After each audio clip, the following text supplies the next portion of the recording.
Hello, my name is David Hovey, and today I'll be talking to you about Area 51 and the conspiracies surrounding Area 51. Are the conspirators right? Let's get down to the truth. Alright, so first off, I'm just going to tell you a bit about what I'm going to talk about today and how I'm going to format this presentation. So first, I'll introduce the Area 51 conspiracy, talk a bit about what it is in general, in case you're unfamiliar with it, how it came to be, and then I'll move on to the timeline of events, which will farther detail how the conspiracies surrounding Area 51 came to be and how they've developed over time. Then I'll present the facts. What evidence supports the conspiracies surrounding Area 51? After I present these facts, I'll then move on to the methodology I'll be using to evaluate the legitimacy of these conspiracies.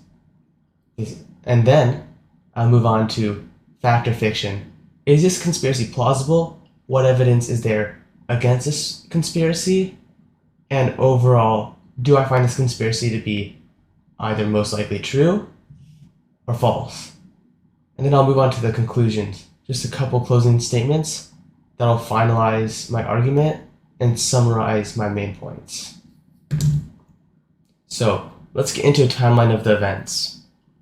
In 1947, a UFO crash in Roswell, New Mexico is reported, which was later linked to Project Mogul. Now, I'll talk about this more in the next slide, but what you really need to know is that although Roswell, New Mexico is around 660 miles or so away from Groom Lake, Nevada, which is where Area 51 is located, these two events are places, that being the UFO crash in Roswell and Area 51, are often inextricably linked due to their possible alien activity. And then next, in 1955, the Nevada Testing and Training Range at Groom Lake, also known as Area 51, is selected by the CIA as a testing site for the U-2 surveillance aircraft, which is also known as codenamed Project Aquatone.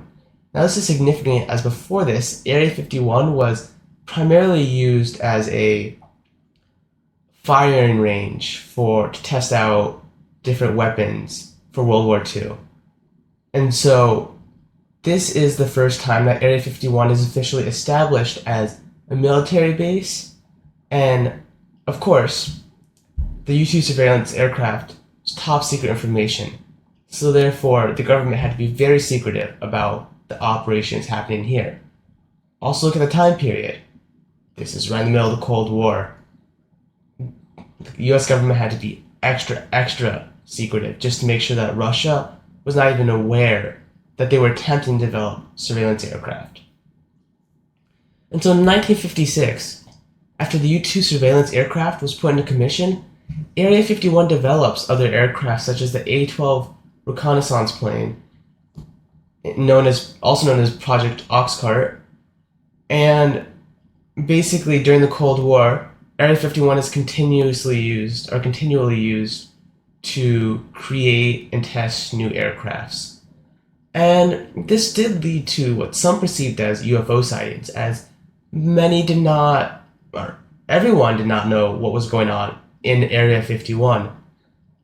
Therefore, when they saw all these high-tech U-2 and A-12 reconnaissance planes being tested on the area, they perceived these planes often to be UFOs or alien activity, which helped lead to the development of the conspiracy surrounding Area 51.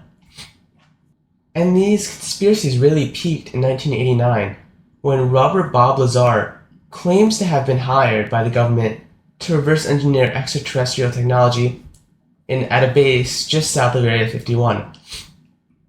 And what this really did is, although Lazar, as you'll see soon, proved to be a somewhat unreliable source of information, it confirmed the suspicions that people had of alien activity, due to their own eyes, they had seen these UFOs, these unidentified objects flying around in the sky surrounding Area 51.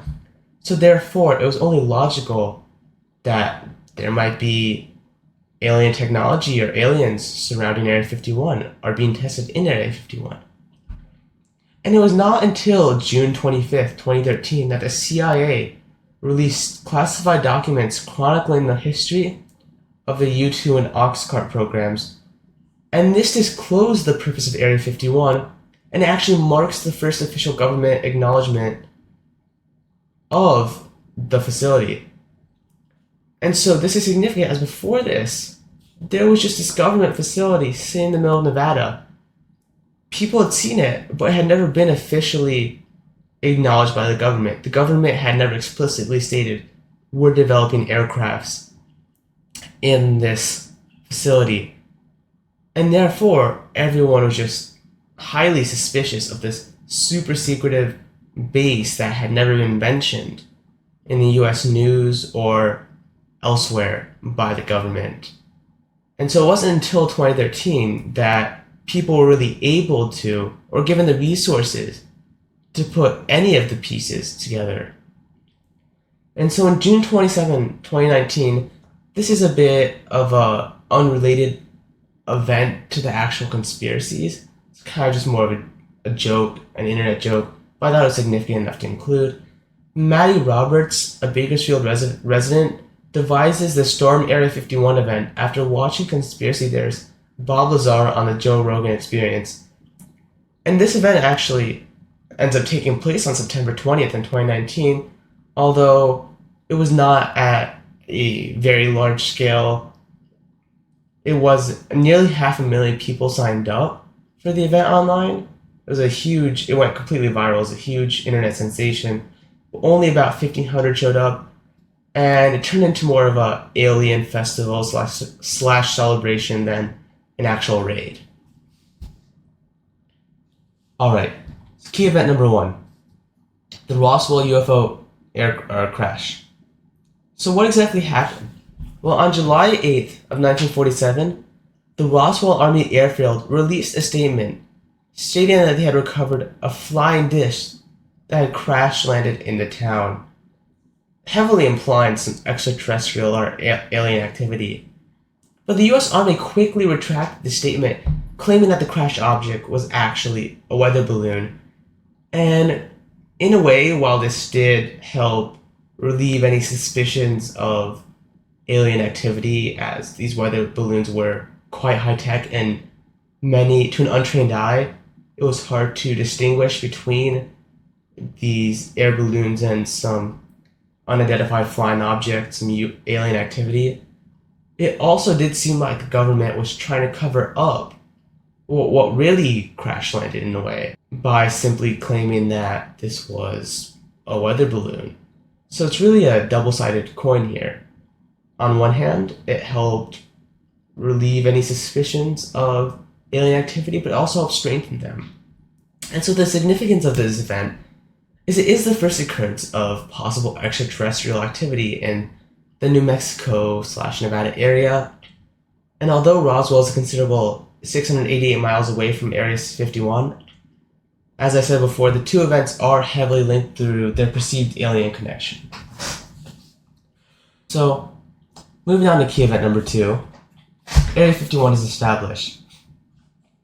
So as I mentioned before, in July of 1955, Area 51, officially the Nevada Testing and Training Range at Groom Lake, is selected by the CSA as a testing site for the Lockheed U-2 high-altitude surveillance aircraft. Now these aircrafts are being developed under classified conditions as not like the Soviets. As I mentioned, you really have to look at the context surrounding Area 51 and when it was established. This was established right in the middle of the Cold War, high tensions with the Soviets, the arms race. The US has to do whatever they can to get ahead.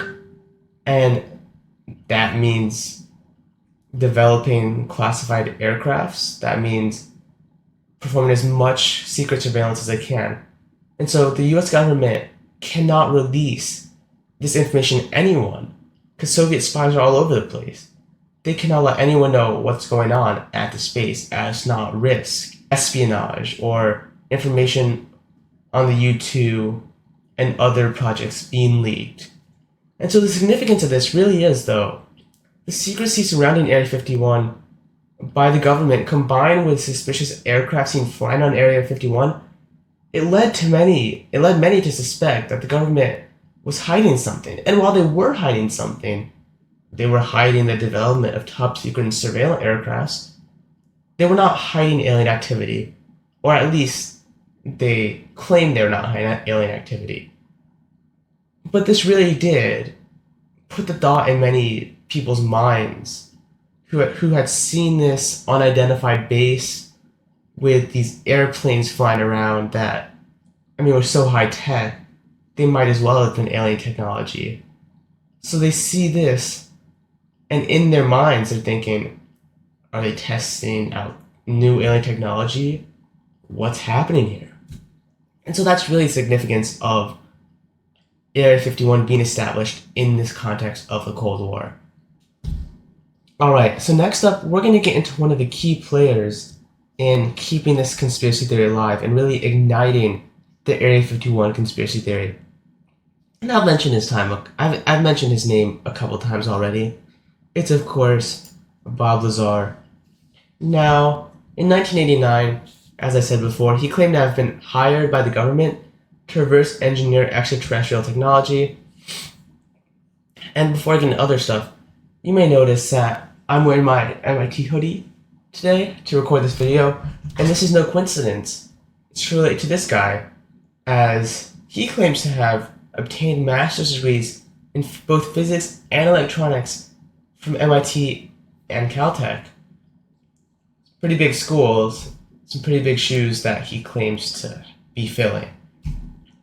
And he also claims to have worked at a smaller site called S4, which, as I said before, is located near Area 51. This is where he claims to have witnessed all of these strange alien creatures being tested on, technology, and so on. So this guy's making some pretty big claims about Area 51. And basically, if any of what he was saying is true, this completely verifies the conspiracy theories. But as you'll see in a bit, he may not be the most trustworthy source of information, as we'll soon discover. So let's get into the facts. What is the evidence in support of this conspiracy? Well, you have to understand that there are really three motivators behind this conspiracy. Number one, the government secrecy. The government during all these operations, even after Lazar's claims, maintain complete secrecy. They do not give up any information, a single fact regarding Area 51. And so this really rings suspicious to the public. The public are thinking, what is the government trying to hide? Why are they being so secret about this base if, there's no alien activity? And that's really one of the main motivators behind people who believe this conspiracy. Another thing combined with this is the suspicious air activity in the area. People are seeing all these never before seen aircrafts orbiting around Area 51. And with the government being so secretive, as I mentioned before, they're thinking, what's going on here? What new aircrafts are they testing? Could it be alien activity? I mean, it might as well have been, because they weren't given any facts or information due to this project being so highly secretive. And then in 1989, Robert Bob Lazar comes along and claims that he saw with his own eyes these aliens being tested on and these UFOs orbiting in person. So Lazar really comes and ties all everyone's suspicions together into a coherent story, and he really just puts a nail in the coffin regarding the legitimacy of this conspiracy in the citizens of Nevada's mind. I mean, let me just to recap, they see the government being super secretive about the space, they see suspicious air activity, and then a man comes along, claims to be super smart, super well educated, coming from MIT and Caltech. He claims to be hired by the government to reverse engineer this alien technology. And in the people's minds, this aligns with everything they've been seeing so far. So this is really these three facts are really the motivators of the conspiracy theory and the reasoning behind why people believed all the weird conspiracies surrounding Area 51. And so, just some facts in support of Area 51. There aren't many. Most of it is just hearsay. But Area 51 is a highly secure facility with employees reaching the facility even only by flying in and out of a restricted terminal at McCarran International Airport in unmarked planes. So even people coming and entering is highly secretive. And then other than high levels of security and secrecy surrounding the facility, as I said before, there is no real evidence. There has not been any actual alien DNA or parts of any alien aircrafts that have come forth or that anyone has brought forth. Most of it is just, honestly, Bob Lazar's claims. And I guess people not doing enough research surrounding, or people not really being able to do enough research surrounding Area 51, as the government just, up until 2013, would not provide any information or even recognize Area 51 as a actual military base. So now let's get into judging this conspiracy. And before I do that, let me just outline how I will be evaluating the legitimacy of the Area 51 conspiracies. So, first off, what are the elements of a large-scale, successful conspiracy? An ongoing, persistent conspiracy? Well, first, the conspiracy must have stable witnesses. And what I mean by this is there must be people that society deems stable members, as in not crazy, not lying, not psychopathic. And these people must have experienced or witnessed or somehow be in possession of some knowledge regarding unusual events happening, in this case, at Area 51. And this can really be seen most with people observing the UFOs that are most likely aircrafts orbiting around Area 51. And so that's the first element of this conspiracy. The next element is the magnitude. The conspiracy has to have the potential to have a great impact, a massive impact on the lives of many humans. And in this case, that holds true. I mean, if alien technology and aliens were to be being tested on in Area 51, this could have a huge impact on the world. Suddenly, everyone would have access to all sorts of new alien technology and the knowledge that aliens are out there. And this brings us to the third point. There has to be a potential for a catastrophe. And what I mean by this is there's a high likelihood that if these claims, these conspiracies were true, then a catastrophic result may occur. And in the case of Area 51, this would be true.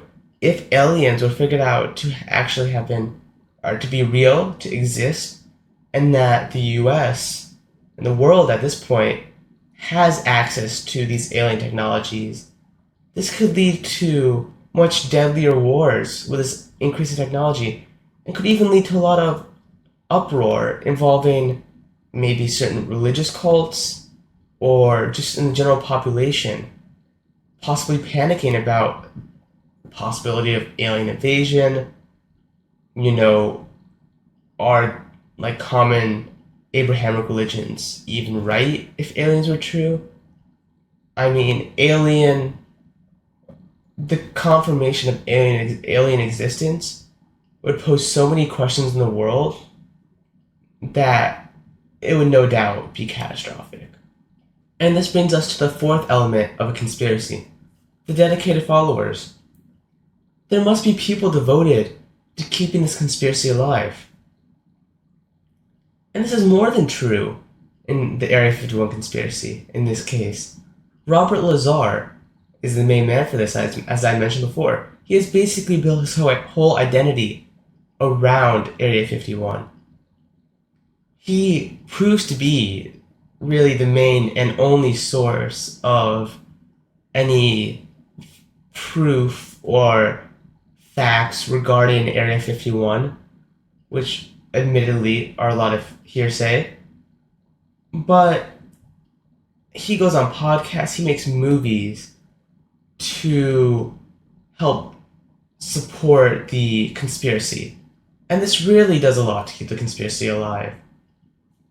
And so, now that we've reviewed these key elements of a conspiracy, I'm going to get onto the actual methodology of how I will be evaluating the validity of this conspiracy. So the first factor I'm going to be evaluating is the reliability. How reliable are the data sources and testimony?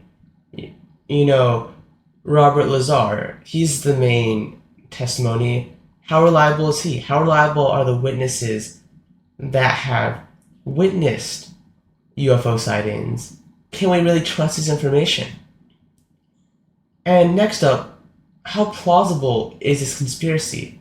Does it logically make sense? Does it make sense in the context of how the government would have been trying to cover it up, or how they have covered it up? Next up, how enduring is this conspiracy? How well has the story held up over time as the facts have changed?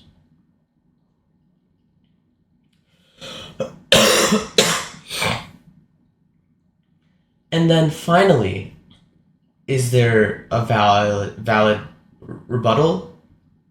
Is there a solid alternate explanation to what is conspired? And what I mean by that is, in this case, does the government have a good argument, a good alibi against alien activity taking place in Area 51? And if so, how does it weigh against all of the evidence and how logically plausible this conspiracy is? This takes us on to our next segment: fact or fiction. How plausible is this conspiracy? Is the conspiracy correct, or is it a lie? We gotta get down to the truth. So, reliability. Can the facts be trusted? So first, let's analyze Bob Lazar's testimony. Now, Bob Lazar claims to have attended both MIT and Caltech for his master's degrees, but neither university has any record of Lazar attending their facilities. And Lazar also claims to have worked as a physicist at Los Alamos Meson Physics Facility.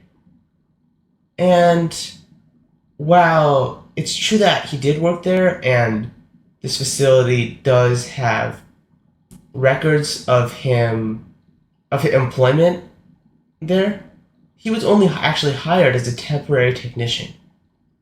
And his role in this facility was not as grand as he claimed it to be.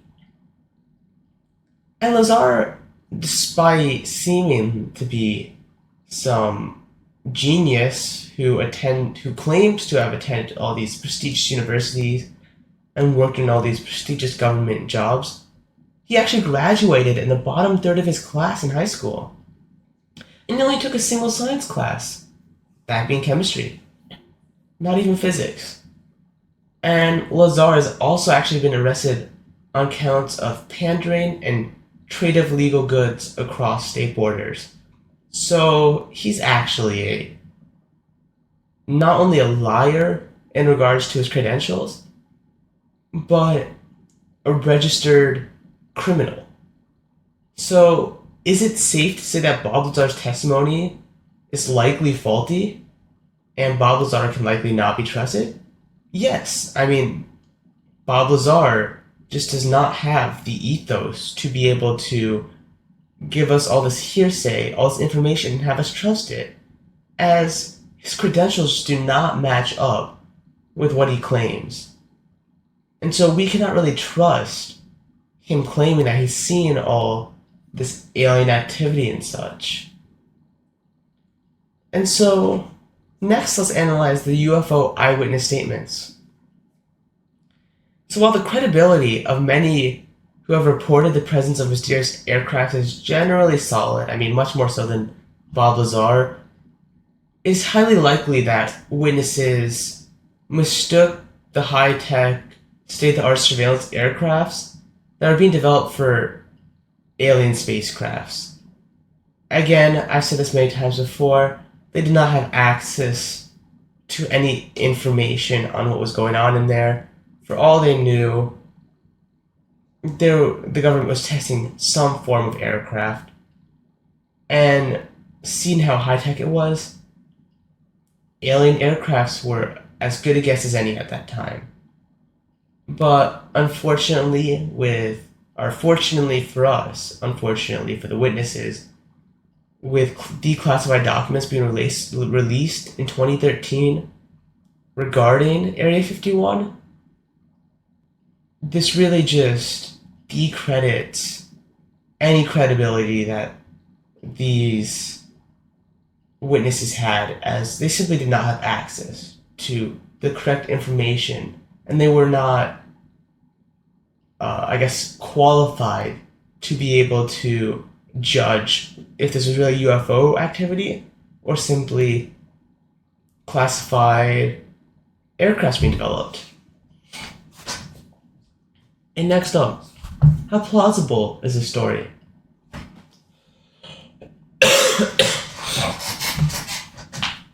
So during the 80s and 90s, and even early 2000s, Lazar's claims, UFO sightings, as well as high government secrecy, actually did build a solid case for possible alien activity. As you know, no one really knew anything about Area 51 other than, as I've said many times before, there was some unidentified flying object, or flying objects, often orbiting around the place. But post-2013 though, when the government first formally acknowledged Area 51's existence and stated its purpose of developing highly secret technology during the Cold War, Lazar's story starts to become much less plausible, as now the government's secrecy in UFO sightings can easily be chalked up to the development and testing of top-secret government aircrafts. After these declassified documents were released, the story of alien activity and all these UFOs flying around starts to become a lot less plausible, because we have access to greater information than they had back in the 80s and 90s, than the public had back in the 80s and 90s. And so, looking back at these occurrences, it can easily, this suspicious activity can easily be chalked up to, Cold War tensions, required government secrecy to be able to develop this top secret surveillance aircraft or aircrafts. And so nowadays, with the information we have, does the conspiracy surrounding Area 51 make sense? Well, not really. In fact, it makes more sense that the government was just developing highly secret technology during the Cold War. And so, this brings us on to the next point. How enduring is the conspiracy really? How has the story changed? Well, I mentioned before, in 2013, Area 51 was finally formally acknowledged by the US government. CIA documents were declassified and released to the public. And these reports had simply stated that all the suspicious activity going on in Area 51 was due to U-2 and Oxcart aerial surveillance programs and the development of these secretive aircrafts.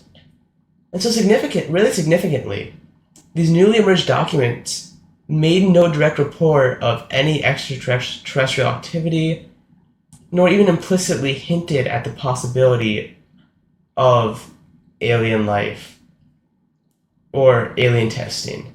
And while some might say that the government is trying to cover this up, looking at the facts, or I should really say, look at the lack of facts supporting alien life or really much of alien anything in Area 51, it's much more plausible and much more likely that there was just top secret aircrafts being developed at the center. And so, last bullet point, as I'd stated, these documents just severely weakened the Area 51 conspiracy. And importantly, I think it's important we recognize this. These documents are really the only factual evidence in this whole conspiracy, are supporting or denying this conspiracy. Supporters of the Area 51 conspiracy have really provided nothing of substance.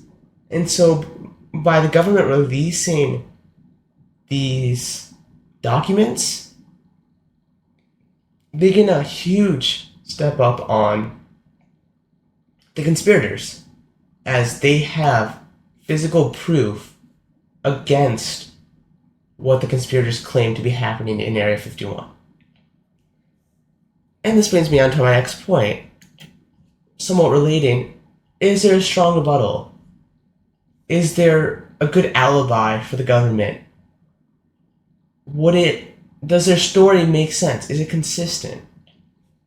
And so, the commonly accepted story that conflicts with the alien conspiracy really does provide a generally strong body of evidence and reasoning.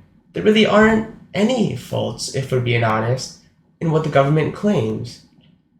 As you see in this image that I provided on the left, Area 51 is now even visible on Google Maps and other websites, and you can see there's not really any suspicious facilities or anything that would cause suspicion on this facility. It really does just seem to look like it's being used to test top secret surveillance, drones or aircrafts. And so with the influx of information we have in the modern day with the internet and being able to declassify some of these Cold War documents, there really is a pretty good body of evidence and reasoning that just completely kicks the conspiracy out of the park. It just completely refutes it, if we're being honest. And just somewhat related to this evidence, unidentified flying objects near Area 51, it can be easily explained away as test flights for the U-2 and subsequent military aircraft operations. I mean, this is pretty self-explanatory. And there exists, as I stated before, really no concrete, reliable evidence of extraterrestrial contact in Area 51. And as I mentioned, the overhead photos that have recently come out do not indicate any sort of suspicious facilities or behaviors in Area 51. And the last bullet point is really just talking about, these documents really, as I said like 20 times before, they provide a solid alibi for what's going on in Area 51. And this brings me to my conclusion. Is the conspiracy correct? Are the conspirators right? Is there alien activity going on in Area 51? Well, I think by this point, the answer is pretty obvious. No, I do not think there is. Or, in fact, I'm quite sure that there is not alien activity occurring in Area 51. Overall, the argument for extraterrestrial activity in Area 51 is very weak, and given the abundance of evidence against the conspiracy, as well as a severe lack of credibility from supporters of the theory, it is safe to assume that there really are no aliens being held in the Area 51's facilities. And for the possibility of Area 51's conspiracy to ring correct or true, or for it to even really be seriously reconsidered, new evidence suggesting that Area 51 has been running experiments on either aliens or alien technology really must emerge. I mean, we gotta get something concrete from these conspirators. There has to be some proof, some physical proof, some declassified documents, or photos, or something to suggest that there may be alien life forms or technology in Area 51. As otherwise, it really does just seem like at this point it's running off of hearsay from mainly a single man, Robert Lazar, whose credibility really is it's really bad. He's not credible at all. He's been shown to have lied about multiple of his credentials. And so at this point, the Area 51 conspiracy, it's not true. Unless proved otherwise, unless new evidence comes forth. And that marks an end to my presentation refuting the Area 51 conspiracy theory. I hope you enjoyed it. If you have any questions, feel free to email me. And have a nice night or day.